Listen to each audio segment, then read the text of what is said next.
사회교과에서도 어떤 고려해야 될 과목의 위기가 있나요? 어, 사회와 과학이 좀 다르다, 뭐 이런 얘기 우리가 많이 하니까요.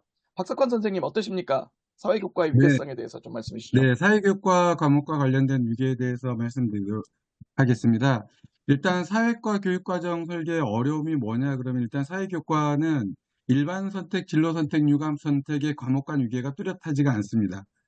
그리고 실제 이런 사회교과가 크게는 뭐 역사, 윤리, 지리, 일반사회 이렇게 구성이 되어 있는데 그 네 개 교과 안에서 특히 일반사회 같은 경우에는 상당히 병렬적인 이런 과목들의 특성도 많이 보이고 있기 때문에 어떤 위기를 가지고 이걸 선택을 과목 간의 위기를 가지고 편성을 한다라는 부분에서는 좀 많은 어려움이 있습니다. 그러면 사회교과를 편성할 때 어떤 것들을 고려할 것이냐 했을 때는 오히려 이런 부분들을 좀 더 고려하는 것이 필요한 것 같습니다.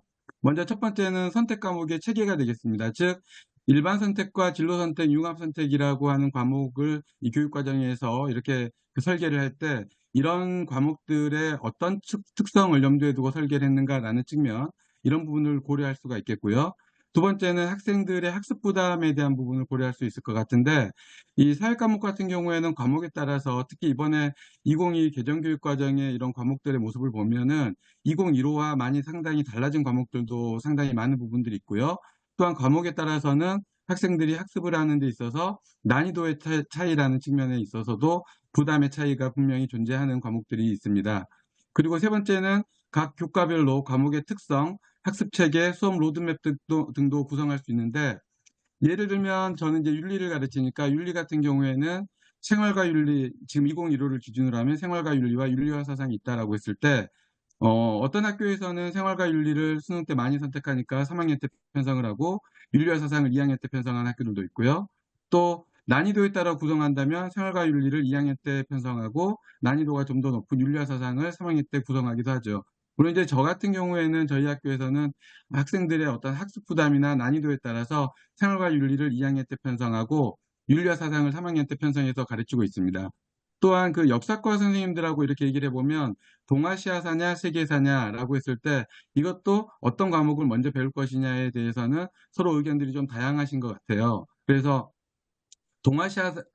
우리가 이제 1학년 때 한국사를 배우니까 한국사를 배우고 좀 더 지역을 넓혀서 동아시아사를 배우고 그다음에 세계사를 배우고 이렇게 순서로도 갈 수 있겠지만 또 한국사를 배우고 난 다음에 전체적인 세계적인 역사적 변화를 배운 다음에 동아시아라고 하는 어떤 특정 지역에 대한 깊이 있는 학습으로 가는 것도 그런 그 과목의 편성도 구성을 할 수 있다라고 이렇게 말씀을 하시더라고요. 이렇듯이 각 교과별로 과목의 특성이나 이런 학습 체계 또 선생님들의 그 학교 단위 내에서의 수업 로드맵에 따라서 다른 편성들이 이루어질 수 있다라고 말씀을 드릴 수가 있겠습니다. 또한 뭐 그 외에도 대학의 평가나 편성의 기본사항 등 이런 것들 이제 같이 고려를 할 수가 있겠습니다.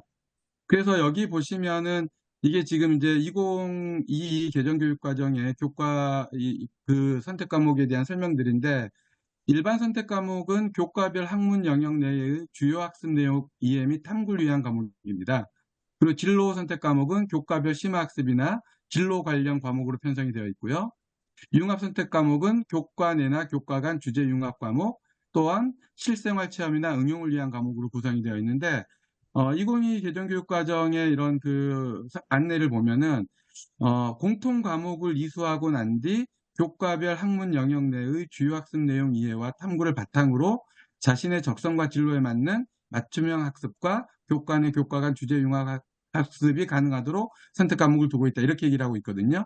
그러면은 공통 과목을 이수하고 난 다음에 교과별 학문 영역 내의 주요 학습 내용 이해와 탐구를 바탕으로라고 했기 때문에 이런 부분은 바로 일반 선택 과목에 대한 내용을 바탕으로 적성이나 진로 또는 융합 학습이 가능하도록 두고 있다. 그렇다면 우리가 과목을 편성할 때 일단 학생들이 이런 2022 개정교육과정의 취지를 살린다면 일반 선택 과목을 먼저 이수하고 난 다음에 진로나 융합 과목으로 가도록 구성하는 것이 이런 교육과정의 취지, 선택 과목을 편성한 취지에 맞지 않나라는 생각을 해볼 수가 있겠습니다. 여기 사회교과학은 교육과정의 과목 구조를 보시면 2015하고 이렇게 이제 2022 간에 이런 이제 많은 변화를 볼 수가 있겠는데요. 2015 때 있었던 일반 선택 과목은 9과목, 진로 선택 과목은 3과목인데 이 일반 선택 과목 9과목 중에 4과목이 2022 때는 일반 선택 과목으로 편성이 되어 있고요. 그 다음에 이런 일반 선택 과목 중에서는 일부는 이렇게 이제 진로 선택 과목으로 가기도 하고, 이렇게 이제 이 진로 선택 과목으로 갔을 때도 이런 난이도적인 측면에서 또는 교과적인 내용 구성에서 일반 선택 과목과 거의 변화가 없는, 예를 들면 경제라든가, 물론 이제 정치, 법과 사회는 2과목으로 분리가 되었지만 이런 과목이나 동아시아 역사기행이나 이런 과목들, 또는 윤리와 사상 이런 과목들 같은 경우에는 진로 선택 과목이라는 이런 이제 과목의 성격은 바뀌었지만 실제 2015 때의 어떤 과목의 특성과는 상당히 유사한 모습을 유지하고 있는 과목도 있고요. 또 이제 한국지리 같은 경우에는 한국지리 탐구로 바뀌면서 진로적인, 즉 좀 더 이런 이론적인 내용보다는 학생들이 진로를 탐구할 수 있도록 이런 내용적인 좀 가벼움을 좀 추구한 과목들도 있고요. 근데 이런 과목 간에는 좀 다양한 변화의 모습이 나타난 것 같습니다. 그래서 이런 진로 선택 과목을 편성할 때도 일반 선택 과목을 배우고 난 다음에 편성할 수도 있겠지만, 또는 이제 2학년 때 이제 학기별로 배우기 때문에 2학년 때는 이런 진로 선택 과목이나 이런 부분들을 편성할 때 일반 선택 과목과 나란히 편성할 수 있는 과목도 있지 않을까, 이런 생각을 좀 해볼 수가 있겠고요. 이제 융합 선택 과목 같은 경우에는 지금 이제 진로 선택 과목으로 있었던 과목들 중에서 이렇게 이제 융합 선택으로 간 여행지리나 사회문제 탐구 같은 과목도 있고, 새롭게 이렇게 이제 개발된 과목도 있습니다. 물론 이제 이런 과목들 같은 경우에도 그 과목들의 특성에 따라서는 상당히 다양한 성격을 띠는 과목들이라고 볼 수 있기 때문에 그 과목의 세부적인 이런 교육과정이나 교과서에 대한 부분들을 좀 살펴보고 나서 이런 이제 교육과정 편성을 생각하는 것이 좀 필요하지 않나라고 생각이 들었는데, 저희가 이번에 이제 교육과정 편성표를 제출할 때 저희 사회교과 내에서도 좀 협의를 했었는데, 일단 첫 번째 제가 느낀 점은 뭐였냐면, 아직까지 대부분의 저희 이제 사회교과군 내에서도 선생님들이 새로운 2022 개정교육과정의 교육과정 각 과목별 교육과정의 어떤 내용이라든가 아니면 새로운 교과서에 대해서 거의 접하지를 못했다라는 점입니다. 그러니까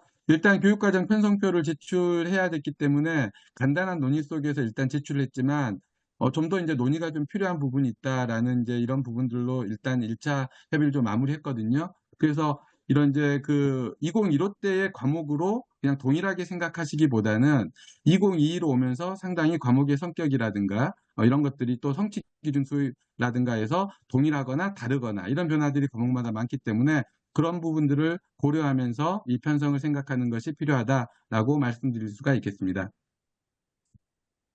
예, 감사합니다. 사회에도 뭐 여러 가지 변화가 많이 있었네요. 네. 박상권 선생님 화면 공유 중지해 주시겠습니까? 네, 네.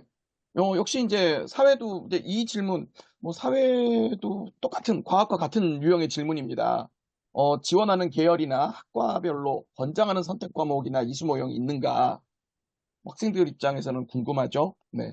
학교에서 또 이제 이걸 안내하셔야 되는 선생님들 입장에서도 상당히 궁금하실 것 같습니다. 사회는 어떤가? 과학 같은 경우는 좀 비교적 이게 명확한 것들이 많이 있었습니다만은, 네, 네, 네. 말씀해 주시죠. 네. 이것도 화면을 공유하고 말씀드리도록 하겠습니다.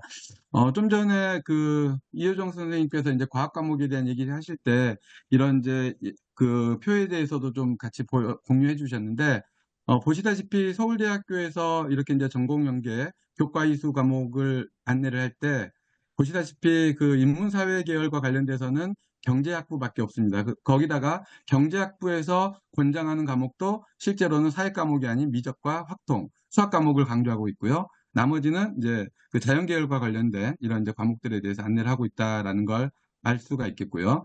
또한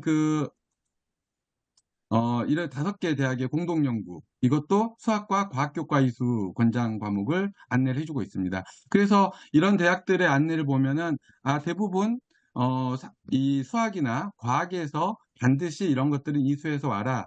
그래야지만 대학의 어떤 학문을 따라가는 데 있어서 어려움이 없을 것이다 라는 이제 그런 안내들이 주로 수학과 과학에 많이 집중되어 있다라는 걸 아실 수가 있겠습니다.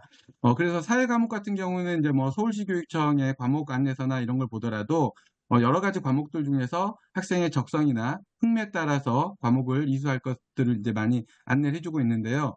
또 대학에 따라서는 이렇게 각 그 모집 단위별로 과목을 안내하는 대학들도 있습니다. 그래서 여기 이제 동국대 같은 경우에도 전공 관련 교과 안내를 보면은 좀 더 세부적으로 이런 모집 단위에 따라서 사회 과목들을 이렇게 안내하는 경우도 있는데, 그러면 이런 이제 대학에서 안내하는 좀 더 세부적인 모집 단위에서 안내하는 이런 전공 관련 교과 영역이 학생들의 실제 대입에는 어떤 영향을 미치느냐. 마찬가지로 이 동국대에서 제시한 이제 거기에 대한 이제 결과 자료를 한번 보시면, 이 문과대학에서 여기 앞에서 보시면은 이 국어국문 문예창작학부에서 이수를 권장하는 게 국어, 사회문화, 역사, 한문이었습니다.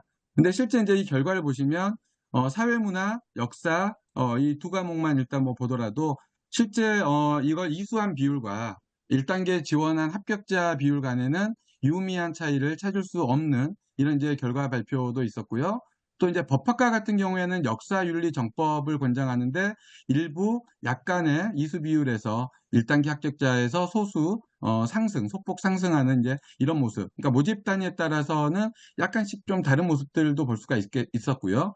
그 다음에 오히려 아까도 말씀드렸다시피 인문상경 계열에서 경제나 경제수학이나 이제 미적분 같은, 그러니까 사회 과목에서는 경제, 수학 과목에서 이제 경제수학 미적분인데 여기에서 이제 좀 더 유의미한 차이를 볼 수 있는, 그래서 이제 이런 것들을 보면은 대학에서 각 세부 모집 단위로 이렇게 이제 그 과목들을, 사회 과목들을 안내하는 경우도 있지만 이런 것들이 아주 매우 큰 유의미한 차이를 보이고 있지는 않다라는 것을 확인할 수가 있겠고, 어, 사회 관련 계열에서는 오히려 이제 상경 관련 계열에서 이런 과목들에 있어서 이수에 있어서는 좀 더 신경을 쓰는 것이 필요하다.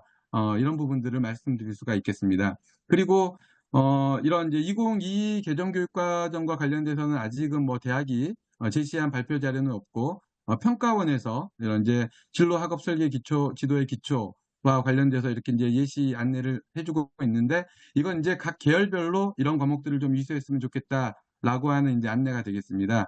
그래서 이제 인문, 어문, 사회, 상경, 법행정 이렇게 이제 물론 이제 교육 계열도 있는데 교육 계열은 이제 워낙 다양하니까 이제 제가 그건 뺐는데, 그래서 이 구성을 보시면은 대부분 이제 대학에서 이수하는 그런 이제 계열과 관련된 과목들을 이제 좀 더 안내를 하는 게 있고, 좀 다른 특징을 보자면 이 계열에서 강조하는 것들이 대부분 일반 선택 과목들은 대부분 포함이 되어 있다라고 하는 모습들을 볼 수가 있겠고, 또한 이제 진로 선택 과목도 상당히 많은 권장을 하고 있습니다. 그래서 지금 이제 저희들도 이제 융합 선택에 대한 고민들을 많이 하실 건데, 이 융합 선택이라는 과목이 2022 개정교육과정에서 상당히 특징적인 부분이기는 하지만, 우리가 어떤 이제 대학에 있어서 어떤 학문적인 연계라든가 대학에서 아이들이 좀 더 수월하게 학문을 따라가는데 더 필요한 과목은 어떤 것이냐 그러면 일반 선택이나 진로 선택 과목 이런 부분들이 더 필요하지 않나라고 하는 점을 좀 생각해 볼 수가 있었습니다. 네. 예, 감사합니다. 예, 그러니까 인문과 사회 계열에 따라서, 그러니까 인문사회와 자연과학 계열은 확실히 이제 이수권장 과목의 제시 형태라든가 정도 또는 그 강도가 다른 것 같습니다. 그럼 이제 마지막으로 역시 사회융합선택 지금 잠깐 얘기가 나왔습니다만은 역시 이제 사회교과 융합선택은 언제 어떻게 개설하는 것이 좋을까에 대해서 혹시 좀 말씀을 해주신다면 감사하겠습니다. 네네. 대부분 뭐 방금 같이 좀 말씀을 드렸기 때문에 간단히만 이제 정리 차원에서 말씀을 드리면, 일단 이 융합선택 과목 교육과정을 설계할 때 두 가지 측면을 고려할 수가 있겠습니다. 먼저 첫 번째는 이 융합선택 과목을 다른 진로 선택 과목으로 나아갈 수 있도록 하는 다리 역할을 하는 과목으로 설계할 것이냐, 아니면 두 번째는 여러 진로 선택 과목을 배우고 나서 말 그대로 이제 융합이라고 하는 성격에 맞게끔 다양한 영역을 융합하는 과목으로 설계할 것이냐, 이런 두 가지 측면에 초점을 두고 이제 고민을 하시면 될 것 같습니다. 그래서 몇 학년 어느 학기에 개설되는지에 따라서는 선수학습 과목이 달라서 이해도 차이가 존재할 수 있습니다. 무슨 말씀이냐면 어떤 과목을 좀 더 이제 2학년에 만약에 개설을 했다, 융합선택 과목인데 그렇다라고 한다면 아이들이 충분히 어떤 이제 깊이 있는 사회 과목이라든가 이런 과목들에 대한 바탕이 되어 있지 않기 때문에 그 과목을 운영할 때 조금은 평이한 수준으로 그 과목을 수업을 설계를 하는 것이 필요하겠고, 아이들이 이제 일반 선택이나 진로 선택 과목에서 좀 더 충분하고 또 풍부하게 과목들을 이수했다면 3학년 때 이런 융합 선택 과목을 개설했을 때는 이런 융합이라는 성격에 맞게끔 좀 더 아이들이 깊이 있고 심화된 수준까지도 이제 이런 과목들을 수업을 진행할 수 있지 않을까, 이런 생각을 좀 해볼 수가 있겠고요. 또 이런 부분과 더불어서 아까 말씀드렸다시피 사회 과목 안에서 융합 선택 과목이라고 하더라도 그 과목 간의 난이도 차이는 상당히 많이 다르다라고 볼 수가 있겠습니다. 그래서 그런 부분들도 각 세부 교과 과목별로 좀 살펴보시고 나서 이 부분을 같이 고려하시면서 이 두 가지와 같이 고려하시면서 편성을 하면 되지 않을까라고 말씀드릴 수가 있겠습니다.